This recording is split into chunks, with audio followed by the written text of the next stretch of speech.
যখন কোনো বান্দা সূরা ফাতিহার একটা করে আয়াত বলে আলহামদুলিল্লাহি রাব্বিল আলামিন, সঙ্গে সঙ্গে আল্লাহ জবাব দিয়ে বলেন হামিদানি আবদি, বান্দা তুই আমার প্রশংসা করলি।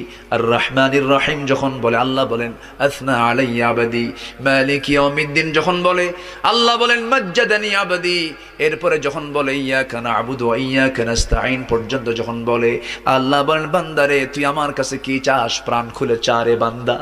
ইহদিনাস সিরাতাল মুস্তাকিম থেকে শুরু করে নিয়া ওয়ালাদ-দাল্লিন পর্যন্ত যখন বান্দা বলে তখন আল্লাহ বলেন বান্দা নামাজের মধ্যে এমন প্রেমের খেলা খেললি বান্দা, তুই যা চাইলি সব আমি আল্লাহ কবুল করলাম। ওই বান্দা যখন রুকুতে যায় আল্লাহ তখন অস্থির হন।